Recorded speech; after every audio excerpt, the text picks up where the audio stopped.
Hey there, it's Aaron. It is October 30th, 2014, and I thought I'd make a video, give a little bit of an update of what I've purchased so far. You can already see one of those things in the background.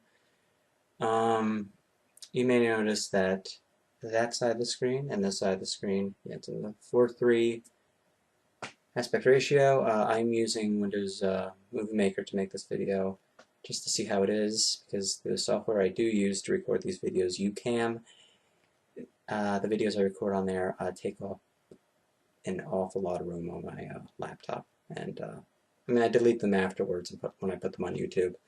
But I thought I'd give this a try. So it doesn't really matter because there's really not a lot going on besides the screen. So uh, there are a few things I've gotten between. Well, now this month is coming to an end, so all these things came from October.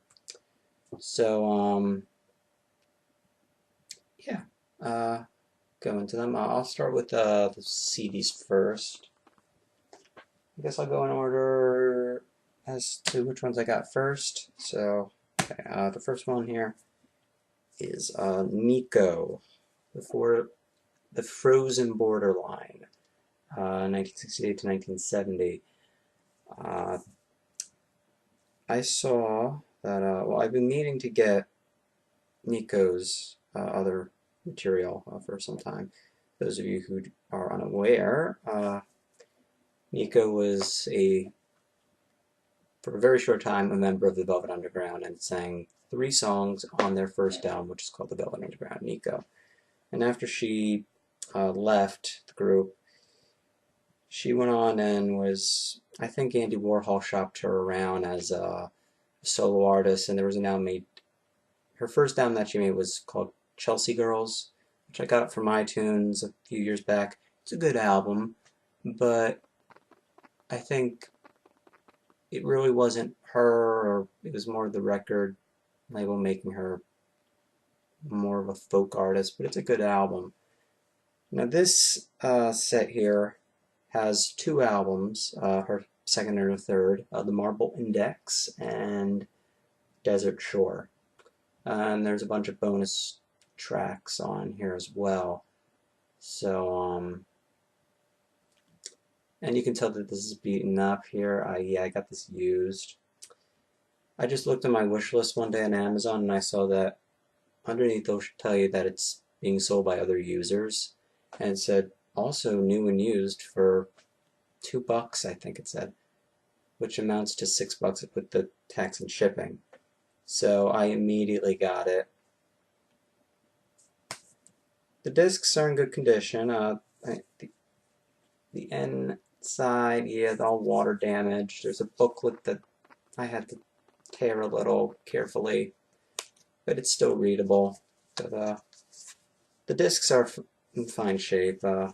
So it has her second and third album, Marble Index and Desert Shore, and they're both, I've heard them before on Groove Shark, and I thought they were good. They're definitely more experimental than her first album. The Marble Index is good. Sometimes it can be a pretty hard album to listen to. And I was reading in the booklet here for the liner notes, Marble Index, that the album is only 30 minutes because there are 2 other songs that she meant to have on the album, which are bonus tracks, tracks 9 and 10. But the producer, the album together, he was just too depressed after listening to 30 minutes of the album, so that's why it's only 30 minutes. And in terms of the album, it's good. I mean, you got to be in the right mood to listen to it because there's a lot going on here. Lawns of Dawn is good. I like No One Is There. Ari's song, which is, oh boy, Ari was the name of her son, who's still alive. I don't think he's been. I've seen pictures of him recently, and he doesn't look all that great. But I know that he has his own kid. So it's cool to know that Nico would have been a grandmother if she were still alive.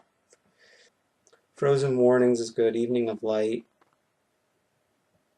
Depending on what mood you're in, you can stomach it. I mean, it's a good album. So Marble Index is good. Desert Shore is the better album, I think, of the two. And I think other people, I think there are people who think that's her best one. That has Genre of Lunacy, which I just recently found out. It's a song that she dedicated to Brian Jones.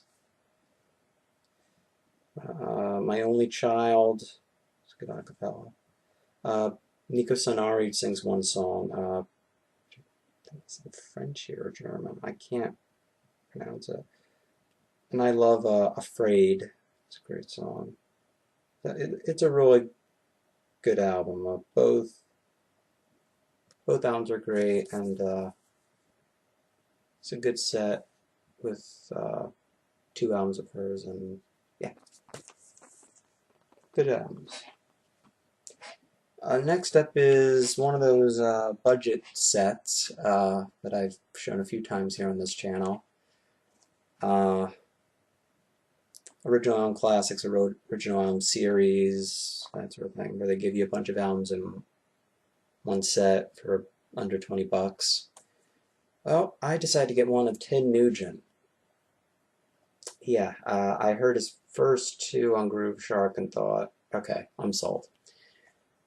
Now, the thing that's always thrown me off about Ted Nugent is, well, the guy in general, because he really likes shooting his mouth off when it comes to politics. And sometimes you just want to go, enough already. But I saw him on that metal show, and he can be a funny guy.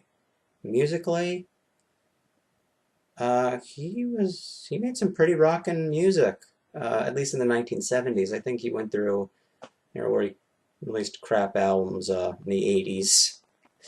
But this consists of not his first 5 albums. It consists of his first 4 and then his 6th. They do not include State of Shock on here, as you can see here, which would have been the one in between Weekend Warriors and Scream Dream. So going to sounds. Again, these are all in cardboard sleeves to replicate the vinyl record. Not the best way to be handling the discs and putting them in a cardboard case, but I mean, it's under 20 bucks. You're getting it for a deal, so I'll quickly go into each of these albums. This first one, Ted Nugent, great album. This is my favorite of the bunch. It's got Stranglehold, Stormtroopin', Just What the Doctor Ordered, Motor City Madhouse, Queen of the Forest. Yeah, it's a great hard rock album. Free for All. Not as good as the first one, but still great. Meatloaf is on a few of these songs here. Never noticed that. Free for All is good. Hammer Down. Street Rats, I think, is pretty good. Turn It Up. The Doggy Dog. There's a lot of great hard rock tracks on this one. So, good album. Cat Scratch Fever. It's the 3rd one. Has Cat Scratch Fever, which became a hit for him. Wang Dang Sweet Putang. Great. Homebound is good. Out of Control. I also like Death by Misadventure and Fist Fighting Son of a Gun. Lift It Up's okay. It's good. This album, you're seeing that he's starting to run out of ideas, sort of, and that the music's getting a little bit weaker, but it's still a good album. Weekend Warriors. This one, the production on here, I don't know if it's the remastering or the production, but it's just not very good on here. This one's okay. This one has tight spots. Smokescreen's good.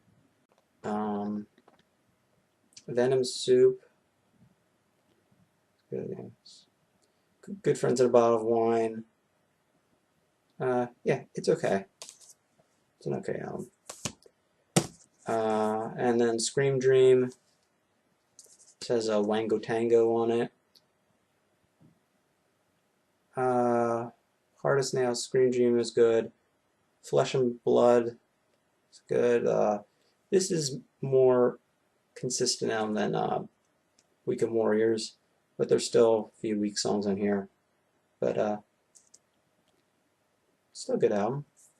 It's okay. So that's certain image in here. Now I gotta put them back on the order they came in this box. Okay. Next up would be, I got this about 2 days ago, Riot. Well, Riot 5, Unleashed in the, not Unleashed, I think I've produced pretty, Unleash the Fire. This is a new album from a new lineup of the band Riot. Talked about them a lot here on this channel. Really like them. The sole original member, Mark Reale, passed 2 years ago. So the two of the guys in the Thundersteel lineup decided to put up together a new group, or a new version of the band. They called it Riot 5, as in 5 eras of the group, and it's a really good album. There's something on here that represents each eras of Riot here.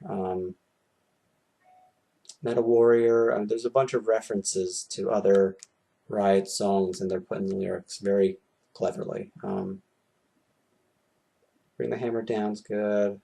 This top track good. Land of the Rising Sun sounds like it could have been sung by Rhett Forrester. Return of the Outlaw is a sequel to Outlaw.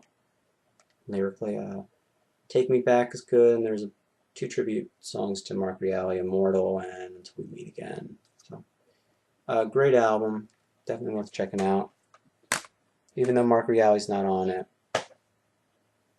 And one vinyl, family took a trip over to Newark, see where my grandmother grew up, and tried to find record stores in the area, but we passed by one. Records were pretty pricey, but I found something, and you can already see it here. Venus and Mars, Paul McCartney and Wings. Cost $10. The record really doesn't look like it's $10. It did skip a few times, but I'm just happy that I have all the Wings albums on vinyl. So that's it, and see y'all later. Bye.